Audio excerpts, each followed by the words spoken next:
হযরত ওমর মদিনার বুকে এসে বলতেছেন, ও কাফেররা, আজকে বিশ্ব নবী কুরআনের দাওয়াত দেবে, একটাও কাফের যদি সাহস থাকে নবীর সামনে আয়।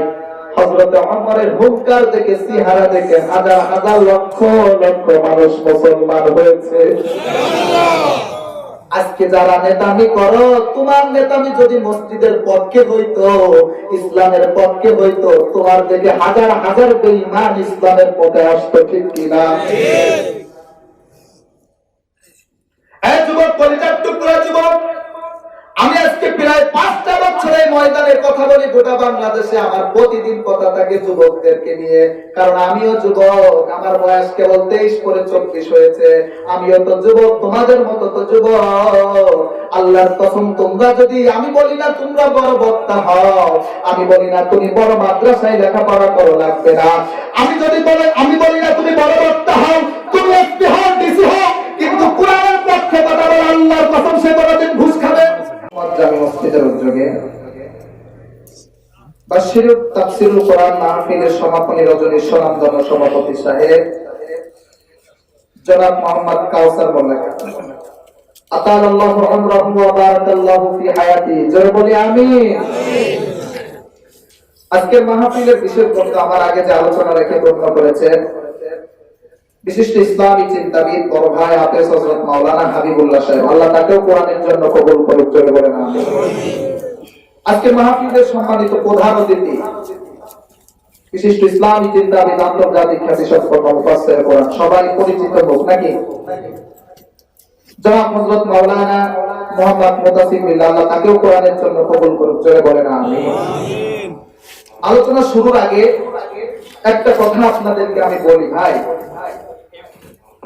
লোক অল্প বা বেশি এটা কোনো বিষয় না। আর যে পিছনে চড় আছে ভাই ডিসাইডে, লোক বাইরে যারা দাঁড়িয়ে আছেন, ভিতরে আছেন, ভাই একটু কষ্ট না পান, ভিতরে আসেন। কোরআনের মাহফিল তো প্রতিদিন হবে না, হবে নাকি? কারণ এলোমেলো করলে আমি আলোচনা করবো না। এলোমেলো একবারে অ্যাটেনশন হয়ে বসতে হবে, ভাই। আসা শুরু হয়ে যাবে, এমনি ভরে যাবে। একটু ডিসাইড দিয়ে একটু ভালোভাবে বসে আমি আলোচনা শুরু করবো। অল্প টাইম ভাই, কারণ এখন দেশের অবস্থা খারাপ, বেশিক্ষণ সময় নেওয়া যাবে না, অল্প টাইমই শেষ করে ফেলবো। বাইরে যারা আছে যুবক ভাইরা, আমিও যুবক, আসো একটু আলোচনা করি তোমাদের নিয়ে, আসো ভাই।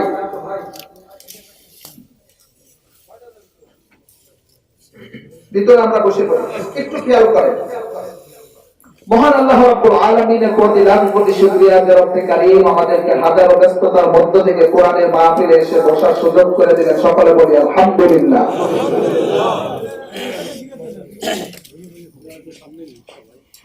তিরমিজি শরীফের হাদিস, রাসূল আরবি সাল্লাল্লাহু আলাইহি ওয়াসাল্লাম বলেন, যে বান্দা কোরআনের জন্য সামান্য টাইম ব্যয় করবে, চিল্লায়ে বলেন কিসের জন্য? অল্প লোক, আমি আগেই বলছি, আমার সাথে কথা বলা লাগবে। আমার আলোচনার বিষয় হলো ক্লাস সিস্টেম, আমি আলোচনা করে, আমার ওই অভ্যাস নাই ঘটনা বলে। মা গুলে টান দিলাম, গরু ছাগল গুলে টান দিলাম, কোরআনে যেগুলো না এইগুলো আমার অভ্যস্ত নাই। সরাসরি কোরআন থেকে কথা বলবো, আপনারা একটু আমার সাথে সাই দিবেন, তাহলে রাজি আছেন ইনশাআল্লাহ? সবাই কথা বলবেন। শোনেন, দুই একজন যদি ইমানের ওমরের মতো চিল্লায়, আশেপাশে যে একটা চেলাওয়ালা থাকলে এমনি কোরআনের ময়দানে চলে আসে, ঠিক কি না? তিরমিজি শরীফের হাদিস, রাসূল আরবি সাল্লাল্লাহু আলাইহি ওয়াসাল্লাম বলেন, যে বান্দা কোরআনের জন্য সামান্য টাইম ব্যয় করবে, কিসের জন্য? তার আমলনামায় 500 রাকাত নফল নামাজের সওয়াব দান করা হবে। সুবহানাল্লাহ। আপনি যদি দুনিয়াতে এক গ্লাস পানি খান, কিয়ামতের ময়দানে এটার হিসাব দেওয়া লাগবে কি লাগবে না? কথা বলেন। কিন্তু যারা কোরআনের জন্য সামান্য টাইম ব্যয় করবে, কিয়ামতের ময়দানে ওই মিনিট আল্লাহর কাছে হিসাব দেওয়া লাগবে না। তাহলে পৃথিবীতে আর কোন কিতাব আছে যে সেখানে সময় দিলে হিসাব দেওয়া লাগে না? আর কিছু আছে? এটা এমন একটা কিতাব, এটা এমন একটা কিতাব, আজকে এইটার উপরও আমরা আজকে নাফরমানি করতেছি, ঠিক কি না? খাদিজা রাদিয়াল্লাহু তাআলা আনহা তার কাছে এসে একজন বেদুইন বলতেছে, কে বলতেছে? বেদুইন। যে আমরা বিশ্ব নবীকে মানবো, বিশ্ব নবীকে চরিত্র হিসাবে মেনে নেব, আমরা কিভাবে মেনে নেব? তা তোমরা কি কোরআন পড়তে জানো? বলে হ্যাঁ। তাই কোরআনে যা আছে আমার রাসূলের সম্পর্কই তাই। সুবহানাল্লাহ। এর উপর আর কোন কিতাব আছে? আছে ভাই?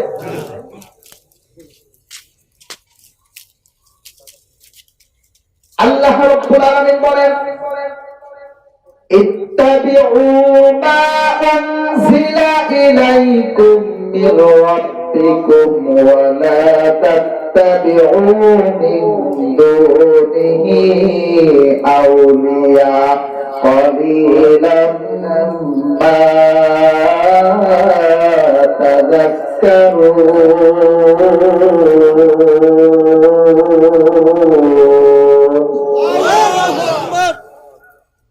এর ফাঁকে একটা কথা বলি, গতকালকে যেখানে প্রোগ্রামে ছিলাম এমন একটা মাইক দেশে বলাও সে আজকে সুন্দর একটু মাইক পাইছি, কথা বলবো মন দিয়ে শুনে আমার সাথে একটু আওয়াজ দেবেন, ঠিক আছে? একটু আওয়াজ দেবেন। আল্লাহ তাআলা বলেন হে বেদুইনরা, তোমরা যদি রাসূলকে অনুসরণ করতে চাও, ইত্তাবিউ মা উনজিলা ইলাইকুম মির রাব্বিকুম, তোমরা সবাই মিলে অনুসরণ করো যেটা তোমাদের প্রভুর পক্ষ থেকে নাযিল হয়েছে। ও বোয়ালমারীর মুসলমান চিল্লায়ে বলেন সেটার নাম কি? ওয়ালা তাত্তাবিউ, তোমরা অনুসরণ করো মিন দুনিহি আউলিয়া, দুনিয়ার কোন ওলিকে অনুসরণ করো না। এখন আপনাদের মনে প্রশ্ন হইতে পারে না সাহেব, তাহলে কি ওলি জিনিসটা কি খারাপ নাকি, ওলি মানা কি খারাপ নাকি? আল্লাহ তাআলা বলেন আলা ইন্না আউলিয়া আল্লাহি লা খাউফুন আলাইহিম ওয়া লা হুম ইয়াহজানুন, হে দুনিয়ার ওলিরা আমার বন্ধুরা, তোমাদের কোনো চিন্তাও নাই, ভয় নাই। হে মুসলমান চিল্লায়ে বলেন তো কথাটা বললেন কে? আল্লাহ। তোমাদের কোনো ভয় নাই, চিন্তাও নাই। আল্লাহ একাতে বললেন ওলিদের অনুসরণ কর, আর একাতে বললেন ওলিদের অনুসরণ কর না। তাহলে কি কোরআন শরীফ মিথ্যা নাকি? সবাই বলেন ভাই। আল্লাহ তো আলিমুম বিদায়াতিস সুদূর, আল্লাহ তো মনের খবর জানে। আল্লাহ ভালোভাবে জানে এমন একটা সময় আসবে, এমন একটা দিন আসবে, এমন একটা জাহেলিয়াতের যুগ আসবে যে পীর সাহেব সকালে ঈমান আনবে কিন্তু দুপুর বেলায় বাদ পার হয়ে যাবে। কথা বলা লাগবে। এমন একটা ঘুরে আসবে, এমন একটা কারণ আসবে যে তুমি রাসূলের নামে গালি দিবা, তুমি আল্লাহর নামে গালি দিবা, তোমার পীর সাহেব কোনো প্রটেস্ট করবে না। কিন্তু তুমি পীরের নামে যদি গালি দাও, যারা যারা খাস মুরিদ আছে তারা দেখবেন কাপড়ের কাপড় পরে রাস্তায় নামে, ঠিক কিনা? এই জন্য আল্লাহ বললেন যদি অনুসরণ করতে হয় তাহলে কি করতে হবে? এরপর ওলিদেরকে মানতে হবে। যে ওলির কাছে গেলেন নামাজ ধরা যায়, রোজা রাখা যায়। এখন যদি আপনাদের কাছে আমি প্রশ্ন করি, পাশে কুষ্টিয়ায় লালনসার মাজারে যারা যায়, পুরা তো না জানি যায়, মনে করে ওখানে কোরআন আছে হাদিস আছে, ওইখানে যায়, কিন্তু যায় দেখে যারা আগে সিগারেট খাইতো, যাওয়ার পরে দেখে মদ টানে। কথা বলেন ঠিক কিনা? যাওয়ার পরে দেখে উল্টো আল্লাহ তো বলে হুদাল্লিল মুত্তাকিন, এই কিতাবটা আমি হেদায়েতের জন্য বানাইলাম। যে দরবারে আমার আল্লাহর কোরআন নাই, ওই দরবারটা যদি আমার বাবার হয়ে থাকে, আল্লাহর কসম ওই দরবার আমরা মানতে পারবো? ওই দরবার যদি আমার বাবার হয়, ওই দরবারটা মানবো না। কারণ যে দরবারে কোরআন নাই, যে দরবারে কোরআন আছে, নামাজ আছে, যে দরবারে গেলে আমরা নামাজ পড়ি। বাংলাদেশে এমন পীর আছে, পীর সাহেবরে মরক বিরানি পোলায় খাওয়ায় আর মা তিন বেলা ভাত খায় না। ভাই আপনারা রাগ করতেছেন নাকি? আমার একটা রেকর্ড আগেই বলে দিই, বাংলাদেশে এমন কোন মঞ্চ নাই যে বাধা আসে না। হক কথা বলার সাথে কিছু মানুষের চুলকানি আসে। এই জন্য নিয়ত করছি কি জানেন, আগে মসজিদে কোনোদিন নামাজ পড়াতাম না, এখন গোপালগঞ্জে জুমা পড়াই। যেটাই বাধা দিতে আসতে মনে করবো ওর উপরে তার আমলিক নাই, সেইটাকে ঠ্যাং ভেঙে দেবো, ঠিক কিনা? কারণ এখন জুমা পড়াই গোপালগঞ্জে, তুমি যারা গোপালগঞ্জের উপরে তোর আমলিক করো নাকি? আমি যদি ওখানে ওয়াজ করতে পারি তাহলে তোমাদের এখানে তোর ঝামেলা নাই। আমার ওখানে অনেক লোক হয় জুমাতে, আমি এখানে সেজন্য সিলেকশন করছি যে জুমা পড়াবো গোপালগঞ্জে। বাংলাদেশের কোনো মঞ্চ যদি ঝামেলা না আসে, উঠতে গেলে আধা ঘন্টা কথা না বলে বুঝতেই আপনার সমস্যা। আপনাদের তো কোনো সমস্যা নাই ইনশাআল্লাহ। একটু কথা বলি, একটু নিয়ে যান, কোরআন শরীফের মূল মেসেজটা আপনাদেরকে দিয়ে যান। আপনারা বলেন হুজুর এটা পাইলেন কোথায়, এটা কোত্থেকে পেলেন, আমারে বলেন, আমি দলিল দিয়ে দেবো, কিন্তু মনে রাখতে পারে আমার বিরোধিতা করেন না, ঠিক কিনা? একটু আওয়াজ দিয়ে আমার সাথে। তাহলে যে দরবারে কুরআন নাই, যে দরবারে মালিকের কথা হয় না, রোজা রাখে না, যে দরবারে সিগারেট খেয়ে যাওয়া যায় তো ভালো হয় না, সে দরবার আজকের থেকে তালাক দিব ইনশাআল্লাহ। রাজি আছি তো ইনশাআল্লাহ?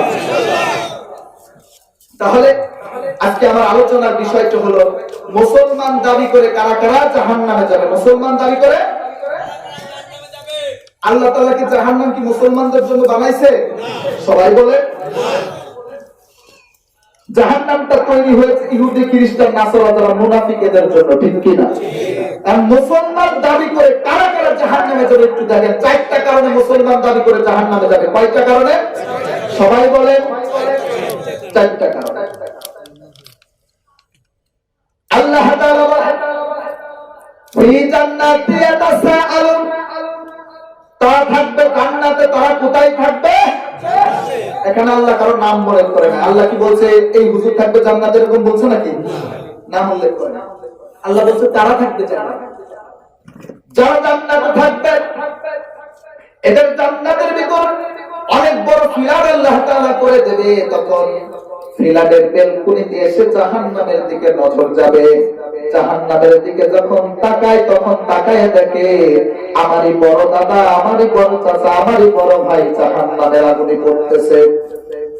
হঠাৎ করে জাহান্নামের মালিক দারোয়ান তাকে প্রশ্ন করতেছে, মা সালাকাকুম ফি সাকার, হে মালিক দারোয়ান এই যারা জাহান্নামে পড়তেছে এদের কারণ কি? মালিক দারোয়ান বলে এদের কারণ আমি জানি না, তুমি এদের কাছ থেকে শুনে নাও। জাহান্নামের লোকদের কাছে শুনতেছে, এ জাহান্নামীরা তোমরা কি কারণে জাহান্নামের আগুনে পড়তেছো?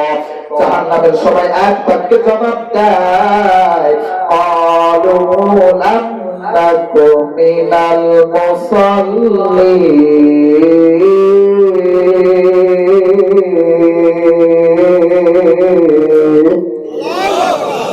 জাহান্নামের সবাই এক বাক্যে জবাব দেয়, আমরা মুসল্লি থাকা অবস্থায় নামাজ পড়তাম না। কি পড়তাম না?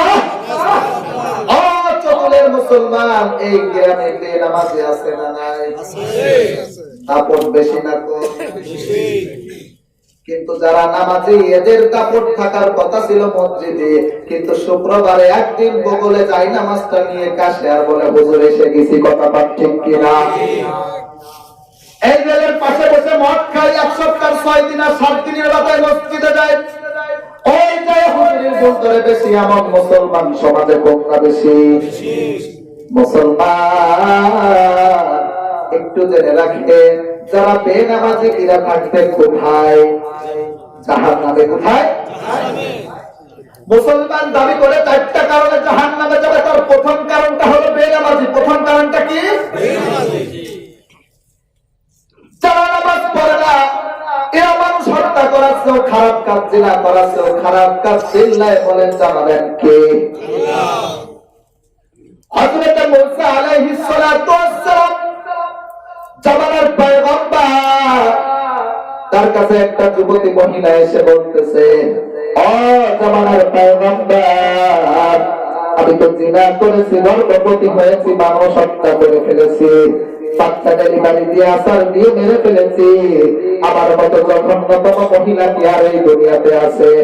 হযরত মুসা আলাইহিস সালাতু ওয়াস সালাম আল্লাহর হিকমতের প্রেরণা থেকে বলতেছে, তোমার মতো জঘন্যতম মহিলা আর এই দুনিয়াতে নেই। ওই মহিলাটা চোখের পানি ছেড়ে দিয়ে কাঁদে আর বলতেছে, মাবুদ তুমি কি আমার যৌবনটাকে জাহান্নামের জন্য তৈরি করেছিলে নাকি? আজকে হযরত মুসা আলাইহিস সালাতু ওয়াস সালাম বলে, তোমার মতো জঘন্যতম আর এই দুনিয়াতে নেই। ও মালিক মেহেরবানি করে তুমি আমাকে maaf করে দাও। হযরত মুসা আলাইহিস সালাতু ওয়াস সালাম ওহী অপেক্ষায় রাত জেগে কথাটা বলে দিলেন। আল্লাহ জিবরিল আমিনকে দিয়ে বলে, হযরত মুসা আলাইহিস সালাতু ওয়াস সালামের কাছে যেয়ে বলে আসো, এর থেকে জঘন্যতম মহিলা দুনিয়াতে আছে।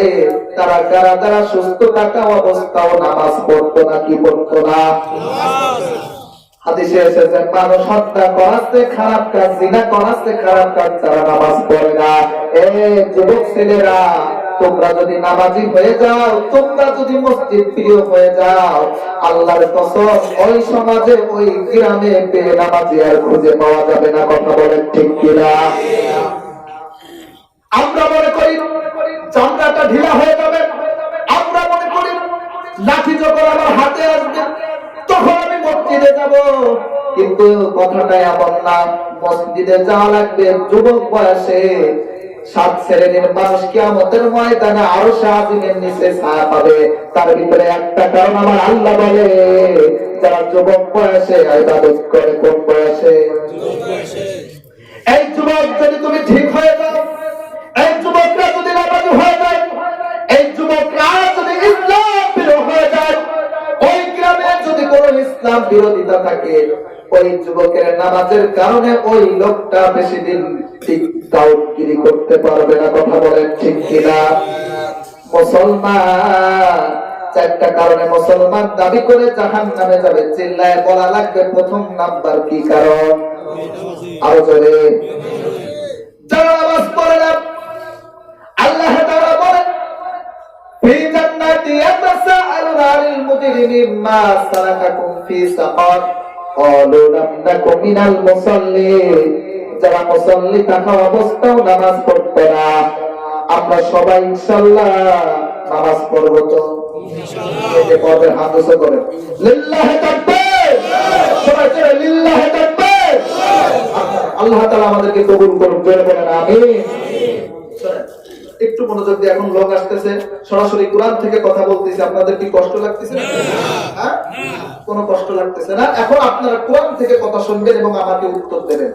এই যুবক যারা আছেন ভাই, এরা যদি নামাজি হয়ে যায়, তাহলে এই গ্রামে যারা মুরব্বীরা আছে, এরা কি যেখানে সেখানে বসে সিগারেট খেতে পারবে? বলেন ভাই, পারবে? আমার নবী রাতের বেলা ইসলামের দাওয়াত দেয়, আর আবু জাহেলের গুরুর মাথা ফাটিয়ে দেয়। আজও আমরা যারা হুজুররা ইসলামের হক কথা বলে, কিছু কাফের মুশরিকের জ্বালা বাঁধে, তারপর আমাদের বিরোধিতা করে। কথা বলেন ঠিক? আমার রাসূল তাহাজ্জুদের নামাজে দোয়া করে পয়গম্বরের কাছে, আল্লাহর কাছে, রব্বে কারীম, ইসলামের 2টা লোক, আমি একটা লোক, আমি 2টার ভিতরে একটা লোক ইসলাম ধর্মে চাই। সেটা হলো হাশেমের বেটা আবু জাহেল আর খাত্তাবের বেটা ওমর।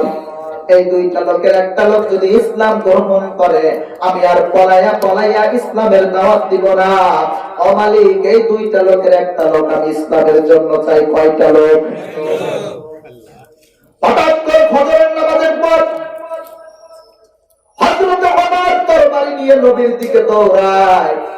সাহাবারা বলে, ইয়া রাসূলুল্লাহ, আজকে মনে হয় আজকে আপনার জীবনটা শেষ হয়ে যাবে, হযরত ওমর আপনাকে শেষ করে দেবে। ওমর রাদিয়াল্লাহু তাআলা তরবারি নিয়ে দৌড়ায়, আজকে মনে হয় আপনার কল্লাকে ছুটাইয়া দেবেন। আবার রাসূল চোখের পানি ছেড়ে দিয়ে কাঁদতে বলে, ওমর, ও সাহাবীরা শুনে রাখো, ওমর আমার মারার জন্য আসতেছে না, ওমর কালেমা পড়ে মুসলমান হবে। সেই নবীর উম্মত আমরা, আমার নবীর চরিত্র দেখে মুসলমান হয় কাফেররা, আর আমাদের চরিত্র দেখে মদখোর গাঁজাখোর হয়। কথা বলেন ঠিক কিনা? ঠিক। আমরা হেডাম দেখায়, আমি মোল্লা গোষ্ঠীর সওয়াল, তোকে আমি কিন্তু সাইজ করে দেব, আছে না নাই? আছে। আমি হেডাম দেখায়, আমি বিশ্বের গোষ্ঠীর সওয়াল, তোকে যদি আমি পাইপ ঠিক করে দেব। আর বেটা, আল্লাহ যদি তোর চোখের ভিতরে একটা রাত একটু ছোট করে দেয়, 14 গোষ্ঠী বিক্রি করলেও ওষুধের টাকা হবে না। কথা বলেন ঠিক। কিসের হেডাম দেখাও? ফিরাউন হেডাম দেখাতে যে কাজ হয়ে গেছে, নমরুদ হেডাম দেখাতে যে কাজ হয়ে গেছে। আজও বাংলার জমিনে যারা হেডাম দেখাইতে গেছে ইসলামের বিরুদ্ধে, আল্লাহর কসম সেই কয়টাকে কাজ করে দিয়েছে কে? আল্লাহ ছাড়টাই কিন্তু ছেড়ে দেয় না। আপনি যখন নেতা হন না কেন, ইসলামের বিরুদ্ধে, কোরআনের বিরুদ্ধে কথা বলবেন, এই মুখটা কোরআনের বিরুদ্ধে, ইসলামের বিরুদ্ধে আপনি নেবেন, আপনার ঘরে যাওয়ার সুযোগও না হইতে পারে, আল্লাহ প্যারালাইসিস করে দেবে। ঠিক কিনা? কষ্ট পাচ্ছেন নাকি? হযরত ওমর মদিনার বুকে এসে বলতেছেন, ও কাফেররা, আজকে বিশ্ব নবী কোরআনের দাওয়াত দেবে, একটাও কাফের যদি সাহস থাকে নবীর সামনে আয়।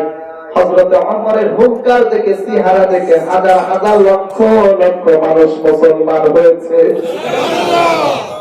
আজকে যারা নেতামি করো, তোমার নেতামি যদি মসজিদের পক্ষে হইতো, ইসলামের পক্ষে হইতো, তোমার দিকে হাজার হাজার বেঈমান ইসলামের পথে আসতো, ঠিক কিনা? এই যুবক, কলিজার টুকরা যুবক, আমি আজকে প্রায় 5টা বছর এই ময়দানে কথা বলি গোটা বাংলাদেশে। আমার প্রতিদিন কথা থাকে যুবকদেরকে নিয়ে, কারণ আমিও যুবক। আমার বয়স কেবল 23 করে 24 হয়েছে। আমিও তো যুবক, তোমাদের মতো তো যুবক। আল্লাহর কসম, তোমরা যদি, আমি বলি না তোমরা বড় বক্তা হও, আমি বলি না তুমি বড় মাদ্রাসায় লেখাপড়া করো, লাগবে না। আমি বলি না তুমি বড় বক্তা হও, তুমি এসপি হও, ডিসি হও, কিন্তু কোরআনের পক্ষে কথা বলো, আল্লাহর কসম সে কোনদিন ঘুষ খাবে না। যে এসপি কোরআন বোঝে, যে ডিসি কোরআন বোঝে, যে টিওনো কোরআন বোঝে, যে মেম্বার কোরআন বোঝে, আল্লাহর কসম সে মার খেয়েও কোনদিন ঘুষ খাইতে পারবে না। কথা বলেন ঠিক কিনা? আজকে এই সমাজের নেতারা, চতুরের যারা নেতা আছে, মেম্বার চেয়ারম্যানকে আমি ধন্যবাদ জানাই। সারা বাংলাদেশে প্রায় কোরআনের মাহফিল বন্ধ হওয়ার পর এইখানে কোরআনের মাহফিল চালু হয়েছে। আমি মনে করি যারা করেছে, কিয়ামতের ময়দানে কিছু যদি কবুল না হয়, কোরআনের মাহফিলের ওসিলায় আল্লাহ তাদেরকে মাফ করে। তাহলে এটা ভালো না খারাপ? কিছু মানুষ মনে করেছে আমরা মাহফিল মনে হয় উস্কানির জিনিস, মাহফিল থেকে মানুষ জঙ্গিবাদ উগ্রবাদ হয়। এ যুবক, এ মুরব্বী বাবারা, আপনারা বলেন তো, আমরা যারা হুজুর ওয়াজ করি, আমাদের থেকে কেউ ভালোবাসে? যারা গান করে কনসার্টে, আপনাদেরকে তো ভালোবাসা করে ডাকে? আমরা যারা আশেপাশে আপনাদের পায়ে হাত দেয়, মাথায় হাত দেয়, বুকে নেয়, একটা মাত্র কারণ, তোমরা যদি কোরআন বোঝো, তোমরা যদি নামাজ ধরো, আজকে থেকে হিংসা করার দরকার নাই। কার টুপি পাস করলি, কার টুপি গোল টুপি, কার জামা কালো, কার জামা নীল, এইটা নিয়ে আজকে মারামারি করতেছি, আর কাফের মুশরিকরা ইসলাম ধ্বংস করতেছে। কথা বলেন ঠিক কিনা? আজকে আমরা টুপি নিয়ে মারামারি করি, আমরা আমাদের শেষে পড়ে রব্বানা আতিনা ফিদ দুনিয়া হাসানাত। এই হাসানা শব্দের অর্থ 7টা জায়গায় ব্যবহৃত হয়। হাসানা প্রথম শব্দের অর্থ হলো ঐক্যবদ্ধ হওয়া লাগবে। কি হওয়া লাগবে? আজকে যদি আমরা বাংলার জমিনের মুসলমান গুলো যদি ঐক্যবদ্ধ হতে পারে, আল্লাহর কসম, কিছু চামচা যারা আছে ইসলামের বিরুদ্ধে, সেলা পোকা, উই পোকা, সার পোকা আছে, আমাদের হুঙ্কারে, আমাদের প্রস্তাবে ওরা বঙ্গোপসাগরে ভেসে যাবে। ঠিক কিনা? আজকে থেকে তওবা করতে হবে, করার করতে হবে। আজকে যদি আমাদের মসজিদের ইমামকে যদি কেউ অপমান করে, আমাদের ভালো মানুষ হাজী সাহেবকে যদি কেউ অপমান করে, আমরা তাদের বিরুদ্ধে রুখে দাঁড়াবো। ওই গ্রামে আর ইসলাম বিরোধী কোন লোক পাওয়া যাবে না। কিন্তু আমরা কি মনে করি, এই মসজিদে যদি আজকে একজন হাত উপরে বাঁধে, আমরা সবাই মিলে তার মারার চেষ্টা করি। কথা বলেন ঠিক কিনা? আমরা দেখি কে কোখানে হাত বাঁধলো, এখানে বাঁধলে এখানে দেখতে পারে না, এখানে যারা বাঁধে এখানে দেখতে পারে না, যারা মিলাদ কিয়াম করে, যারা করে না তাদেরকে দেখতে পারে না। এই করে করে মসজিদ আলাদা করে কিছু মানুষ আর জীবনে মসজিদেও যায় না। ঠিক কিনা? কিন্তু অথচ আমার ভাই আজ 5টা বছর পিছলে খেয়েও মসজিদের দিকে আসে না, পশ্চিম দিকেও আসে না। তার বিরুদ্ধে আমরা কোনো কথা বলি না, তার বিরুদ্ধে আমরা কোনো অ্যাকশন নেই না, কিন্তু যে নামাজ পড়ে তার পিছনে আমরা লাগার চেষ্টা করি। কথা বলেন ঠিক কিনা? আমি কি ভুল বললাম? বাস্তবতার সাথে মিল আছে? এই ওয়াজ চলবে নাকি লাইলে মজদুর ঘটনা চলবে? চলবে। কিছু মানুষ মঞ্চে উঠলে বলে, হুজুর ইউসুফ জুলেখার ঘটনা বলেন, বাসর ঘরের ঘটনা, খুব ভালো লাগে। ও যদি বুঝতো ইউসুফ জুলেখার বাসর ঘরের ঘটনা কি শিক্ষা আছে, ও বলতো না। ইউসুফ জুলেখার বাসর ঘরের ঘটনা শিক্ষা কি শুনবে? ইউসুফ আলাইহিস সালাতু ওয়াস সালামের সামনে উলঙ্গ নারী বসে আছে, তারপরও সেই দিকে তাকায় না। আর আমাদের যুবকের সামনে হিজলেও বাদ যায় না। ঠিক কথা বলেন না কেন? তাই হুজুর ইউসুফ জুলেখার বাসর ঘরের ঘটনা বলেন, এই শিক্ষাটা তো মানান আমরা পারবেন না। ওই একটু টান দিয়ে বলে, চোখ বুঝে বলে, এটা তো আমাদের বক্তাদের জন্য আমাদের কঠিন কোরআনের সুন্নাহ অনুযায়ী যদি আমরা ওয়াজ করতে পারতাম, এই জাতি আর কোনোদিন সুদ খাইতে পারত না। ঠিক কিনা? আজকে আমরা নিজের দল ভারী করতেছি, দরবার ভারী করতেছি, আজকে আমাদের নিজের টুপি ভারী করতেছি, আমাদের ব্যান্ডেজ ভারী করতেছি, আর ভাবতো না আমার হাতকানে আলম ছেলে বসতেছে। ঠিক কিনা? এই এই ফিরে মনে হয় একটু রাগ করবে। হ্যাঁ, আপনাদের কোনো ভয় নাই ভাই, আপনাদের কোনো ভয় নাই, আপনাদের কোনো ভয় নাই। কারণ জেলে খাটতে হয়, ভয় পাইতে হয়, মারামারি মায়ের খেতে হয়, আমি খাবো। রাজি আছেন তো ইনশাআল্লাহ? তাহলে আমার আলোচনার বিষয় হলো মুসলমান দাবি করে 4টা কারণে জাহান্নামে যাবে। কয়টা কারণে? সবাই বলে, সবাই বলে 4টা কারণে। প্রথম নাম্বার কারণ যারা বেনামাজি, প্রথম নাম্বার কারণ বেনামাজি। দ্বিতীয় নাম্বার কারণ আছে ওয়ালাম নাকু নুতইমুল মিসকিন, যারা এতিম মিসকিনকে খাইতে দেয় না, যারা এতিম মিসকিনকে, এক কথায় হলো দারিদ্র মুক্ত সমাজ যারা মেইনটেইন করে না। আমরা 3 বেলায় ভালো মন্দ খাচ্ছি আর পাশের বাড়ি একজন 3 বেলা খাইতেও পারি না, তার দিকে খেয়ালও করি না, এমন লোক আছে না? এ যদি 14 বার হজ করে আল্লাহর কসম সে জান্নাতে যেতে পারবে। আমরা কিছু কিছু ধনী লোক মনে করি কি জানেন, মনে করেন যে এই ট্রেনের কন্ট্রাক্টর, এই ট্রেনের কাজ আসতেছে, কন্ট্রাক্টর আমি, এই কিছু টাকা চুরি করে মসজিদ বানায় দেয়, কিছু টাকা চুরি করে মসজিদ বানায় দেয়। আচ্ছা, আমি যদি মসজিদে এটা তৈরি করি, কোন পক্ষে 1000 মানুষ নামাজ পড়বে? আর আমি যদি একটা ট্রেন লাইন করে দেই, কোন পক্ষে 1 থেকে 2 লক্ষ মানুষ যাতায়াত করবে? তাহলে লাভ হচ্ছে কোনটা? এটা বলে না, মানুষের যেটা উপকার হয় ইসলাম ওইটাকে সাপোর্ট দেয়। বল সুবহানাল্লাহ। সন্দেহ আছে কোন? যাকাতের টাকা, আমরা যত যাকাত ফরজ হয়েছে, যাকাতের টাকা কিছু সরাই সরাই রেখে রেখে উমরা করতে যায়, কিন্তু গরিব মিসকিনকে দেয়। এমন লোক আছে না? নাই। বছরে 14 বার হজ করে, হজ ফরজ করছে কয়বার আল্লাহ? সবাই বলে একবার। এতিম মিসকিনকে খাইতে দিতে হবে ভাই। হযরত আব্দুল্লাহ ইবনে মুবারক রাহমাতুল্লাহি আলাইহি এত বড় আলেম ছিল, পৃথিবীর কোন আলেম নাই যে তাকে চিনত না। এত বড় আলেম ছিল, হঠাৎ করে ফরজ হজ করেছে, নফল হজে যাইতেছিল। চিল্লায় বলেন কোন হজে যাচ্ছিল? আর জোরে, নফল হজে যাইতেছিল। নফল হজে যাইতেছিল, হঠাৎ করে দেখে তো 7 বছরের বাচ্চা কান্নাকাটি করে। বলে বাবা কেন কান্নাকাটি করো? বলে পাশের বাড়ি একজন গরুর গোশত রান্না করেছে, আমি তার কাছে চেয়েছি, আমার ঘাড় ধাক্কা দিয়ে বের করে দিয়েছে। ও বাবা, আমাকে একটু গরুর গোশত দেয় নাই। ওই এলাকার ওই আব্দুল্লাহ ইবনে মুবারক সবচেয়ে ধনী মানুষ ছিল, জানতে পারে আমার ছেলেকে ঘাড় ধাক্কা দিয়ে বের করে দিয়েছে। আব্দুল্লাহ ইবনে মুবারক চোখের পানি ছেড়ে দিয়ে কাঁদতে বলে, মাবুদ, হাদিস শরীফে পড়েছি যে গ্রামে সবচেয়ে বেশি ধনী মানুষ থাকবে, কমপক্ষে ঈশান নামাজের পর 40টি গরিব মানুষকে দেখবে ঠিক মতো খাচ্ছে কিনা। এবার সবাই চিল্লায় বলে, চতুল, এই ধনী তো অনেক আছে, একটাও খুঁজে পাবে? দরবার চেক করে। আব্দুল্লাহ ইবনে মুবারক সেই বাড়িতে গিয়েছে, তাকে তার ছেলেকে যে ধাক্কা দিয়েছে, তাকে বলতেছে, আমার ছেলেকে কি কারণে ধাক্কা দিলে? বলে, হুজুর, আপনি তো এলাকার ধনী মানুষ, কিভাবে আপনাকে বলবো? আজকে 3 দিন হয়ে গেল চুলায় আগুন জ্বলে না, বিবি বাচ্চাকে খাওয়াইতে পারি না। হঠাৎ করে কাজের সন্ধানে গিয়েছিলাম, দেখি ওখানে একটা বড় গরু শুয়ে আছে, ওখান থেকে কিছু গোশত সংরক্ষণ করে বিবি বাচ্চাকে খাওয়াইলাম। ও হুজুর, বড় গরুর গোশত না দিয়ে যদি আপনার ছেলেকে ক্ষমা অন্যায় করে থাকি, মেহেরবানি করে আপনি মাফ করে দেবেন। আব্দুল্লাহ ইবনে মুবারক চোখের পানি ছেড়ে দিয়ে কাঁদতে বলে, ও মালিক, আমি তো ফরজ হজ করেছি, নফল হজে যাইতেছিলাম, আমি আর নফল হজে যাব না, আমি হজের টাকা সেই এতিম মিসকিনকে দান করে দিলাম। বলি সুবহানাল্লাহ। সেই গরিব মানুষ ব্যবসা বাণিজ্য করে খায়, হঠাৎ করে 45 দিন পর তার বন্ধু এসে বলতেছে, ও আব্দুল্লাহ ইবনে মুবারক, তুমি হজ থেকে কবে আসলে? বলে, আমি এবার হজে যাই নাই, আমি হজের টাকা এতিম মিসকিনকে দিয়েছি। বলে, সত্যি করে বলো, তুমি হজ থেকে কবে আসলে? আব্দুল্লাহ ইবনে মুবারক কি হজে গিয়েছিল নাকি? এবার সে হজে যায় না। বলে, আমি যখন নবীর রওজা মুবারক জিয়ারত করি, তখন আমি নিজে দেখেছি তুমি নবীর রওজার সামনে দাঁড়িয়ে আছো।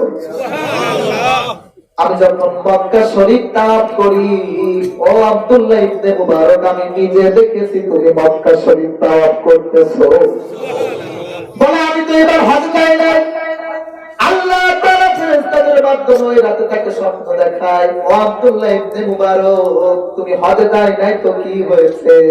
তুমি হজের টাকা এতিম মিসকিনকে দিয়ে দিয়েছো। ওই ওসিলা করে ওই বছরে যত মানুষ হজ করেছে, ওই দানের ওসিলা করে আমার আল্লাহ ওই বছরের সমস্ত হজ কবুল করে নিয়েছে। তাহলে কি 14 বার হজ করা লাগে?